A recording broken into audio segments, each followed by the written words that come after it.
नमस्कार। ये है कहानियों का अद्भुत संसार, किस्सा कहानी, कहानियाँ जिनमें हम लिखते हैं खुद को।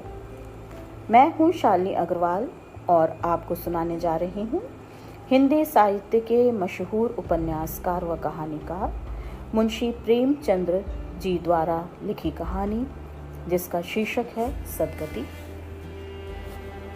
इस कहानी में जातिगत शब्द चमार मूल कहानी में है और हम इसके खिलाफ हैं। दुखी चमार द्वार पर झाड़ू लगा रहा था और उसकी पत्नी झुरिया घर को गोबर से लीप रही थी। दोनों अपने अपने काम से फुर्सत पा चुके थे तो चमारिन ने कहा, तो जाके पंडित बाबा से कहे आओ ना, ऐसा ना हो कहीं चले जाएं। दुखी, हाँ जाता हूँ, लेकिन यह तो सोच बैठेंगे किस चीज पर। झुरिया, कहीं से खटिया ना मिल जाएगी, ठकुराने से मांग लाना। दुखी, तू तो कभी कभी ऐसी बात कह देती है कि देह जल जाती है। ठकुराने वाले मुझे खटिया देंगे? आग तक तो घर से निकलती नहीं, खटिया देंगे?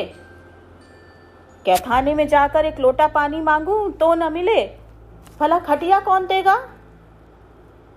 हमारे उपले, सेठे, भूसा, लकड़ी थोड़ी ही हैं कि जो चाहे उठा ले जाएं। ले अपनी खटोली धोकर रख दे, गर्मी के तो दिन हैं, उनके आते आते सूख जाएगी। झुरिया, वह हमारी खटोली पर बैठेंगे नहीं, देखते नहीं कितने नए धर्म से रहते हैं। दुखी ने जरा चिंतित होकर कहा, हाँ यह बात तो है, महुए के पत्ते तोड़कर एक पत्तल बना लूं तो ठीक हो जाए। पत्तल में बड़े बड़े आदमी खाते हैं, वह पवित्र है। ला तो डंडा, पत्ते तोड़ लूं। झुरिया, पत्तल मैं बना लूंगी, तुम जाओ। लेकिन हाँ, उन्हें सीधा भी तो देना होगा, अपनी थाली में रख दूं। दुखी, कहीं ऐसा गजब ना करना, नहीं तो सीधा भी जाए और थाली भी फूटे। बाबा थाली उठाकर पटक देंगे, उनको बड़ी जल्दी किरोध चढ़ाता है। किरोध में पंडिताइन तक को छोड़ते नहीं। लड़के को ऐसा पीटा कि आज तक टूटा हाथ लिए फिरता है। पत्तल में सीधा भी देना, हाँ मुदा तो छूना मत। झुरिया, गोंड की लड़की को लेकर साह की दुकान से सब चीजें ले आना, सीधा भरपूर हो। सेर भर आटा, आधा सेर चावल, पाव भर दाल, आधा पाव घी, नून, हल्दी और पत्तल में एक किनारे 4 आने पैसे रख देना। गोंड की लड़की न मिले तो भुर्जिन के हाथ पैर जोड़ कर ले जाना। तू कुछ मत छूना, नहीं गजब हो जाएगा।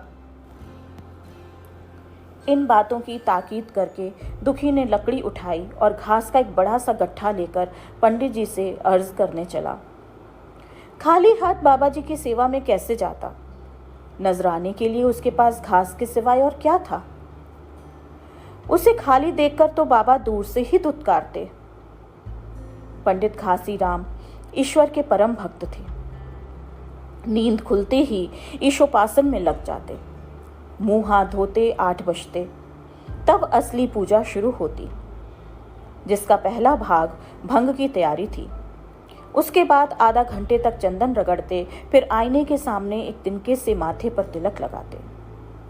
चंदन की 2 रेखाओं के बीच में लाल रोरी की बिंदी होती थी।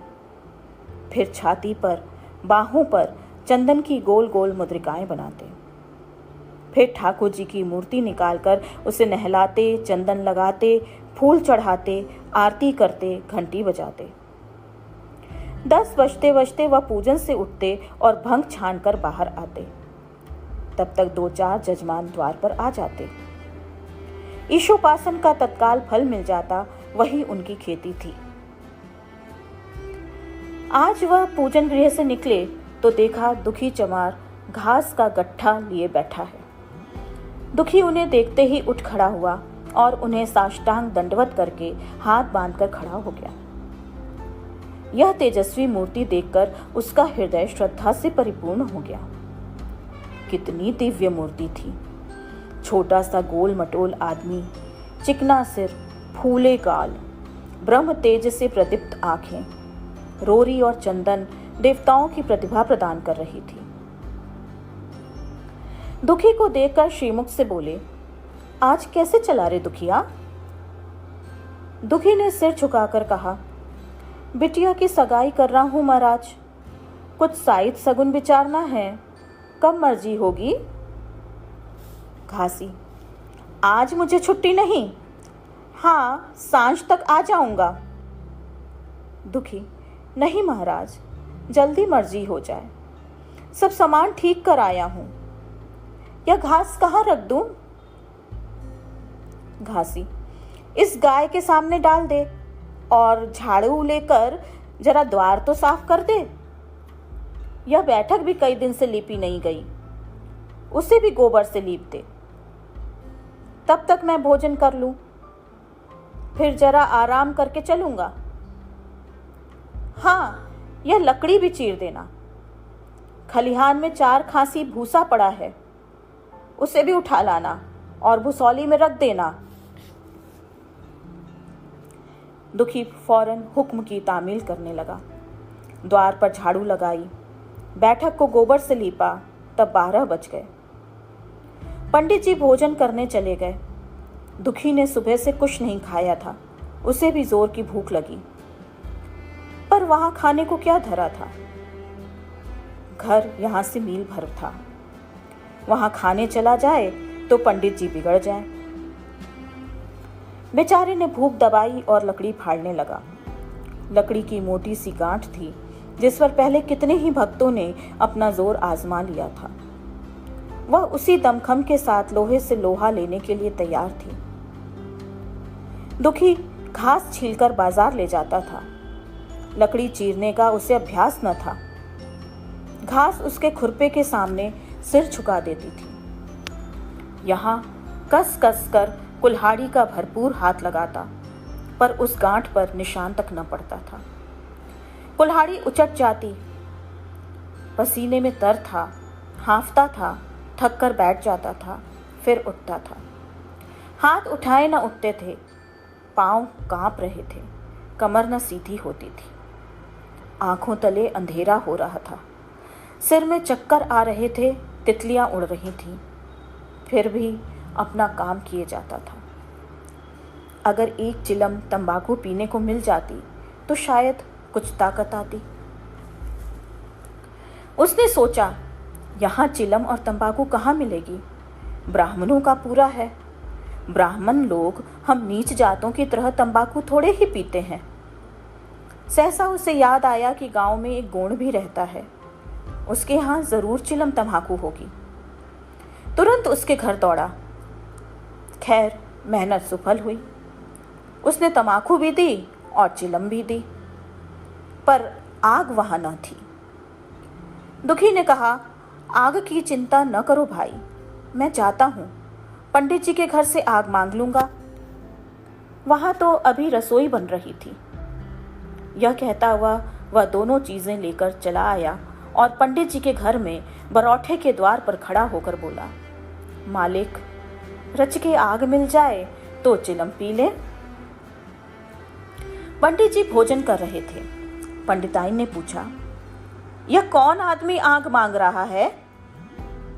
पंडित, अरे वही ससुरा दुखिया चमार है, कहा है थोड़ी सी लकड़ी चीर दे। आग तो है, दे दो। पंडिताइन ने भवें चढ़ाकर कहा, तुम्हें तो जैसे पोथी पत्रों के फेर में धर्म करम किसी बात की सुधि ही नहीं रही। चमार हो, धोबी हो, पासी हो, मुंह उठाए घर में चलाए। हिंदू का घर ना हुआ, कोई सराय हुई। कह दो दाढ़ी जार से चला जाए, नहीं तो इस लुहाटे से मुंह झुलस दूंगी। आग मांगने चले हैं। पंडित जी ने उन्हें समझाकर कहा, भीतर आ गया है तो क्या हुआ, तुम्हारी कोई चीज तो नहीं छुई। धरती पवित्र है, जरा सी आग दे क्यों नहीं देती? काम तो हमारा ही कर रहा है। कोई लोनिया यही लकड़ी फाड़ता तो कम से कम 4 आने लेता। पंडिताइन ने गरज कर कहा। वह घर में आया क्यों? पंडित ने हार कर कहा। ससुरे का अभाग था और क्या। पंडिताइन, अच्छा इस वक्त तो आग दिए देती हूं, लेकिन फिर जो इस तरह घर में आएगा तो उसका मुंह ही जला दूंगी। दुखी के कानों में इन बातों की भनक पड़ रही थी। पछता रहा था, नाहक आया। सच तो कहती है, पंडित के घर में चमार कैसे चला आए? बड़े पवित्र होते हैं यह लोग, तभी तो संसार पूछता है, तभी तो इतना मान है। भर चमार थोड़े ही हैं। इसी गांव में बूढ़ा हो गया, मगर मुझे इतनी अकल भी ना आई। इसलिए जब पंडिताइन आग लेकर निकली तो वह मानो स्वर्ग का वरदान पा गया। दोनों हाथ जोड़कर जमीन पर माथा टेकता हुआ बोला, पढ़ाई माता, मुझसे बड़ी भूल हुई कि घर में चला आया। चमार की अकल ही तो ठहरी। इतने मूर्ख ना होते तो लात क्यों खाते। पंडिताइन चिमटे से पकड़कर आग लाई थी। 5 हाथ की दूरी से घूंघट की आड़ से दुखी की तरफ आंख फेंकी। आग की बड़ी सी चिंगारी दुखी के सिर पर पड़ गई। जल्दी से पीछे हटकर सिर के झोंटे देने लगा। उसने मन में कहा, यह एक पवित्र ब्राह्मण के घर को अपवित्र करने का फल है। भगवान ने कितनी जल्दी फल दे दिया। इसी से तो संसार पंडितों से डरता है और सबके रुपए मारे जाते हैं। ब्राह्मण के रुपए भला कोई मार तो ले, घर भर का सत्यानाश हो जाए, पांव गलगल कर गिरने लगे। बाहर आकर उसने चिलम पी और फिर कुल्हाड़ी लेकर जुट गया। खटखट की आवाजें आने लगी। उस पर आग पड़ गई तो पंडिताइन को कुछ उस पर दया आ गई। पंडित जी भोजन करके उठे तो बोली, इस चमरवा को भी कुछ खाने को दे दो, बेचारा कब से काम कर रहा है, भूखा होगा। पंडित जी ने इस प्रस्ताव को व्यवहारिक क्षेत्र से दूर समझकर पूछा, रोटियां हैं? पंडिताइन, 2-4 बच जाएंगी। पंडित, 2-4 रोटियों में क्या होगा, चमार है, कम से कम सेर भर चढ़ा जाएगा। पंडिताइन कानों पर हाथ रखकर बोली, अरे बाप रे, सेर भर? तो फिर रहने दो। पंडित जी ने अब शेर बनकर कहा, कुछ भूसी चोकर हो तो आटे में मिलाकर 2 ठो लिट्टा ठोक दो, साले का पेट भर जाएगा। पतली रोटियों से इन नीचों का पेट नहीं भरता, इन्हें तो ज्वार का लिट्टा चाहिए। पंडिताइन ने कहा, अब जाने भी दो, धूप में कौन मरे। दुखी ने चीलम पीकर फिर कुल्हाड़ी संभाली। दम लेने से जरा हाथों में ताकत आ गई थी। कोई आधा घंटे तक फिर कुल्हाड़ी चलाता रहा, फिर बेदम होकर वहीं सिर पकड़कर बैठ गया। इतने में वहीं गोण आ गया। बोला, क्यों जान देते हो बूढ़े दादा, तुम्हारे फाड़े या गांठ न फटेगी, नाहक हलाकान होते हो। दुखी ने माथे का पसीना पोंछकर कहा, अभी गाड़ी भर भूसा भी ढोना है भाई। गोण, कुछ खाने को मिला कि काम ही कराना जानते हैं, जाके मांगते क्यों नहीं। दुखी, कैसी बात करते हो चिखुरी, ब्राह्मण की रोटी हमको पचेगी। गोण, पचने को पच जाएगी, पहले मिले तो। मूंछों पर ताव देकर भोजन किया और आराम से सोए। तुम्हें लकड़ी फाड़ने का हुक्म लगा दिया। जमींदार भी कुछ खाने को देता है, हाकिम भी बेकार लेता है तो थोड़ी बहुत मजूरी देता है। यह उनसे भी बढ़ गए, उस पर धर्मात्मा बनते हैं। दुखी, धीरे धीरे बोलो भाई, कहीं सुन लें तो आफत आ जाए। यह कहकर दुखी फिर संभल पड़ा और कुल्हाड़ी की चोट मारने लगा। चिखुरी को उस पर दया आई, आकर कुल्हाड़ी उसके हाथ से छीन ली और कोई आधा घंटे खूब कस कर कुल्हाड़ी चलाई, पर गांठ में एक दरार भी न पड़ी। तब उसने कुल्हाड़ी फेंक दी और यह कहकर चला गया कि तुम्हारे फाड़े या न फटेगी, जान भले निकल जाए। दुखी सोचने लगा, बाबा ने यह गांठ कहाँ रख छोड़ी थी कि फाड़े नहीं फटती, कहीं दरार तक तो नहीं पड़ती। मैं कब तक इसे चीरता रहूंगा? अभी घर पर 100 काम पड़े हैं, कार परोजन का घर है, एक ना एक चीज घटी ही रहती है, पर इन्हें इसकी क्या चिंता। चलूं, जब तक भूसा ही उठा लाऊं। कह दूंगा, बाबा आज तो लकड़ी नहीं फटी, कल आकर फाड़ दूंगा। उसने झौवा उठाया और भूसा ढोने लगा। खलिहान यहां से 2 फरलांग से कम न था। अगर झौवा खूब भर भर कर लाता तो काम जल्द खत्म हो जाता। फिर झौवे को उठाता कौन? अकेले भरा हुआ झौवा उससे न उठ सकता था, इसलिए थोड़ा थोड़ा लाता था। 4 बजे कहीं भूसा खत्म हुआ। पंडित जी की नींद भी खुली। मुंह हाथ धोया, पान खाया और बाहर निकले। देखा तो दुखी झौवा सिर पर रखे सो रहा है। जोर से बोले, अरे दुखिया, तू सो रहा है? लकड़ी तो अभी ज्यों की त्यों पड़ी हुई है। इतनी देर तू क्या करता रहा? मुट्ठी भर भूसा ढोने में संझा कर दी, उस पर से सो रहा है। उठा, ले कुल्हाड़ी और लकड़ी फाड़ डाल। तुझसे जरा सी लकड़ी नहीं फटती, फिर साइत भी वैसी ही निकलेगी। मुझे दोष मत देना। इसी से कहा है कि नीच के घर में खाने को हुआ और उसकी आंख बदली। दुखी ने फिर कुल्हाड़ी उठाई। जो बातें पहले से सोच रखी थी वह सब भूल गई। पेट पीठ में धंसा जाता था। आज सवेरे जलपान तक न किया था, अवकाश ही न मिला। उठना ही पहाड़ मालूम होता था। जी डूबा जाता था, पर दिल को समझा कर उठा। पंडित हैं, कहीं साइत ठीक ना बिचारे तो फिर सत्यानाश ही हो जाए। जब ही तो संसार में इतना मान है। साइत ही का तो सब खेल है, जिससे चाहे बिगाड़ दे। पंडित जी गांठ के पास आकर खड़े हो गए और बढ़ावा देने लगे। हाँ, मार कसके और मार कसके, मार, अभी जोर से मार। तेरे हाथ में तो जैसे दम ही नहीं है। लगा कसके। खड़ा सोचने क्या लगता है? हाँ, बस फटा ही चाहती है। दे उसी दरार में। दुखी अपने होश में न था। न जाने कौन सी गुप्त शक्ति उसके हाथों को चला रही थी। वह थकान, भूख, कमजोरी सब मानो भाग गई। उसे अपने बाहुबल पर स्वयं आश्चर्य हो रहा था। एक एक चोट वज्र की तरह पड़ती थी।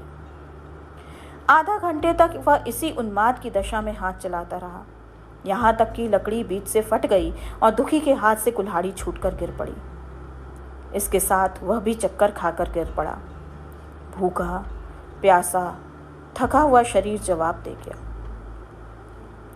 पंडित जी ने पुकारा, उठ के 2-4 हाथ और लगा दे, पतली पतली चैलियां हो जाएं।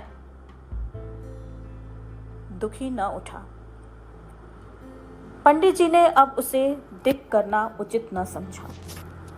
भीतर जाकर बूटी छानी, शौच गए, स्नान किया और पंडिताई बाना पहनकर बाहर निकले। दुखी अभी तक वहीं पड़ा हुआ था। जोर से पुकारा, अरे क्या पड़े ही रहोगे दुखी? चलो, तुम्हारे ही घर चल रहा हूं। सब सामान ठीक ठीक है ना? दुखी फिर भी न उठा। अब पंडित जी को कुछ शंका हुई। पास जाकर देखा तो दुखी अकड़ा पड़ा हुआ था। बदहवास होकर भागे और पंडिताइन से बोले, दुखिया तो जैसे मर गया। पंडिताइन हक बकाकर बोली, वह तो अभी लकड़ी चीरता था ना? पंडित, हाँ, लकड़ी चीरते चीरते मर गया। अब क्या होगा? पंडिताइन ने शांत होकर कहा, होगा क्या? चमरौने में कहला भेजो, मुर्दा उठा ले जाएं। एक क्षण में गांव भर में खबर हो गई। पूरे में ब्राह्मणों की ही बस्ती थी। केवल एक घर गोंड का था। लोगों ने इधर का रास्ता छोड़ दिया। कुएं का रास्ता उधर ही से था। पानी कैसे भरा जाए? चमार की लाश के पास से होकर पानी भरने कौन जाए? एक बुढ़िया ने पंडित जी से कहा, अब मुर्दा फेंकवाते क्यों नहीं? कोई गांव में पानी पिएगा या नहीं? इधर गोंड ने चमरौने में जाकर सबसे कह दिया, खबरदार, मुर्दा उठाने मत जाना। अभी पुलिस की तहकीकात होगी। दिल लगी है कि एक गरीब की जान ले ली। पंडित जी होंगे तो अपने घर के होंगे। लाश उठाओगे तो तुम भी पकड़े जाओगे। इसके बाद ही पंडित जी पहुंचे, पर चमरौने का कोई आदमी लाश उठा लाने को तैयार न हुआ। हाँ, दुखी की स्त्री और कन्या दोनों हाय हाय करती वहां चली और पंडित जी के द्वार पर आकर सिर पीट पीट कर रोने लगी। उनके साथ 10-5 और चमारिनें थीं। कोई रोती थी, कोई समझाती थी, पर चमार एक भी न था। पंडित जी ने चमारों को बहुत धमकाया, समझाया, मिन्नत की, पर चमारों के दिल पर पुलिस का रोब छाया हुआ था। एक भी न मिनका। आखिर निराश होकर लौट आए। आधी रात तक रोना पीटना जारी रहा। देवताओं का सोना मुश्किल हो गया, पर लाश उठाने कोई चमार न आया और ब्राह्मण चमार की लाश कैसे उठाते? भला ऐसा किसी शास्त्र पुराण में लिखा है? कहीं कोई दिखा दे। पंडिताइन ने झुंझलाकर कहा, इन डायनों ने तो खोपड़ी चाट डाली, सबों का गला भी नहीं पकता। पंडित ने कहा, रोने दो चुड़ैलों को, कब तक रोएंगी? जीता था तो कोई बात न पूछता था, मर गया तो कोलाहल मचाने के लिए सब की सब आ पहुंची। पंडिताइन, चमार का रोना मनहूस है।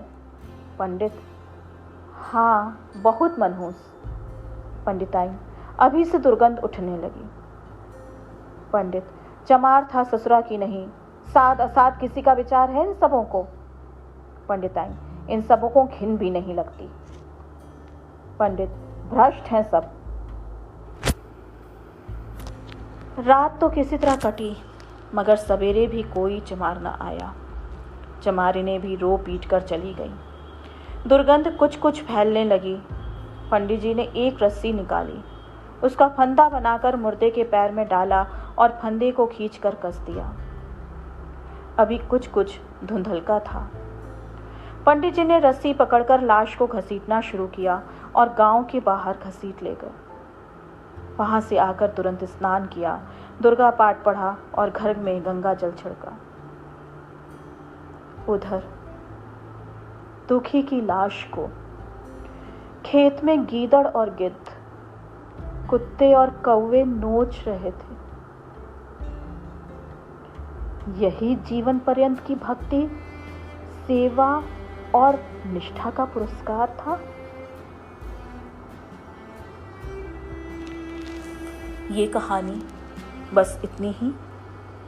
अभी आप सुन रहे थे मुझसे यानी शालिनी अग्रवाल से हिंदी साहित्य के मशहूर उपन्यासकार व कहानीकार मुंशी प्रेमचंद्र जी द्वारा लिखी कहानी सदगति। ये है फलक का चैनल किस्सा कहानी। फिर मिलते हैं एक नई कहानी के साथ। नमस्कार।